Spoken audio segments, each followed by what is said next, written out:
Hi పిల్లలు, ఇవాళ మనం గుడ్లగూబ గురించి కొన్ని అద్భుతమైన విషయాలు తెలుసుకుందాం. రెడీనా? గుడ్లగూబ రాత్రిపూటే ఎక్కువగా వేటాడుతుంది. చీకటిలో కూడా స్పష్టంగా చూడగలదు. ఇది ఎంత మజాగా ఉందో కదా. దాని కళ్ళు చాలా పెద్దగా ఉంటాయి. తల తిప్పడం ద్వారా చుట్టూ ఉన్న ప్రతిదాన్ని పరిశీలిస్తుంది. అది తలని దాదాపు 270 డిగ్రీల వరకు తిప్పగలదు. గుడ్లగూబ శబ్దం లేకుండా ఎగురుతుంది.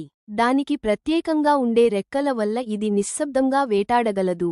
దానికి వినికిడి కూడా చాలా పదునుగా ఉంటుంది. చిన్న శబ్దం వచ్చినా వెంటనే గుర్తించి వేటకు బయలుదేరుతుంది. గుడ్లగూబ చిన్న ఎలుకలు, పురుగులు, ఇతర జంతువులను వేటాడుతుంది. అయితే అది సహనంగా సరైన సమయం కోసం వేచిచూసి వేటాడుతుంది. దానికి ప్రపంచంలో అన్నిచోట్ల నివాసం ఉంటుంది.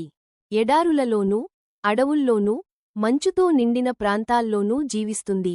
గుడ్లగూబ జ్ఞానానికి చిహ్నంగా కూడా పరిగణిస్తారు. అనేక కథల్లో దీని పేరు వస్తుంది. అత్యంత ముఖ్యమైన విషయానికి, గుడ్లగూబ తన పిల్లల్ని ఎంతో ప్రేమగా చూసుకుంటుంది. వేటాడటం నేర్పించి, చీకటిలో ఎలా ఉండాలో చెప్పుతుంది. అంతే పిల్లలు, ఇప్పుడు మీరు కూడా గుడ్లగూబలా సహనంగా, తెలివిగా ఉండేందుకు ప్రయత్నించండి.